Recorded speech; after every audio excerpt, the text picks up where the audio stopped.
આપણું જીવન બદલી નાખે તેવી સ્ટોરી માતા પિતા જરૂર સાંભળે। શાળામાં ભણતા બે જીગરજાન મિત્રો સાથે હરવા ફરવાનું, સાથે ખાવા પીવાનું, સાથે નાચવા ગાવાનું, એક જ્યાં હાજર હોય ત્યાં બીજો હાજર હોય જ। શાળા પૂરી કરીને કોલેજમાં જવાનું થયું અને બંને મિત્રો છૂટા પડ્યા। જેમ જેમ સમય પસાર થવા લાગ્યો તેમ તેમ બંને વચ્ચેનું અંતર પણ વધવા લાગ્યું। વર્ષો પછી બંને મિત્રો અચાનક ભેગા થઈ ગયા।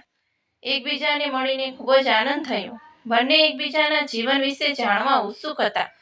એક બગીચામાં ચાલતા ચાલતા બંને એકબીજાને શાળા પછીના જીવન વિશે વાતો કરવા લાગ્યા। શાળા પૂરી કરીને મેં કોલેજમાં પ્રવેશ મેળવ્યો। એક પૈસાદાર બાપની દીકરી સાથે મારી ઓળખાણ થઈ। એની સાથે જ લગ્ન કરી લીધા। આજે 4 ફેક્ટરીઓનો માલિક છું અને લાખો રૂપિયા કમાઉં છું। બીજો મિત્રો ધ્યાનથી આ વાત સાંભળી રહ્યો હતો। એ ખિસ્સામાંથી રૂમાલ કાઢવા ગયો તો એક સિક્કો પણ ખિસ્સામાંથી નીચે પડી ગયો। એને તો કંઈ ખબર જ નહોતી।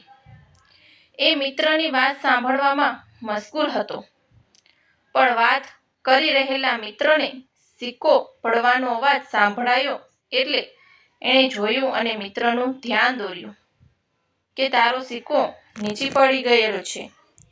પેલા મિત્રએ સિક્કો ઉપાડીને ખિસ્સામાં પડ્યો અને પોતાની વાત કરતા કહ્યું, મેં કોલેજ પૂરી કરીને શિક્ષક તરીકેની કામગીરી શરૂ કરી કારણ કે મને જીવંત બાળકો સાથે કામ કરવું ખૂબ ગમતું હતું।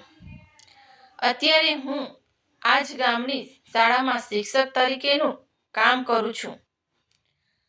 આ સાંભળીને ઉદ્યોગપતિ મિત્ર તરત જ બોલ્યો, શું વાત કરે છે? આપણા બંને વચ્ચે કેટલો મોટો તફાવત છે યાર।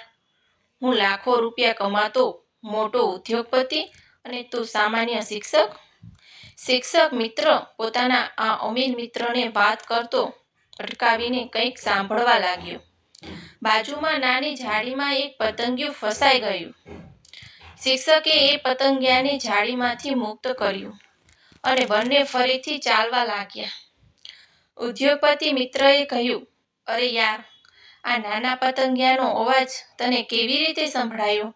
શિક્ષકે જવાબ આપતા કહ્યું, દોસ્ત, તને જેવી રીતે મારા સિક્કાનો અવાજ સંભળાયો હતો એવી રીતે મને આ પતંગિયાના કણવાસનો અવાજ સંભળાયો હતો।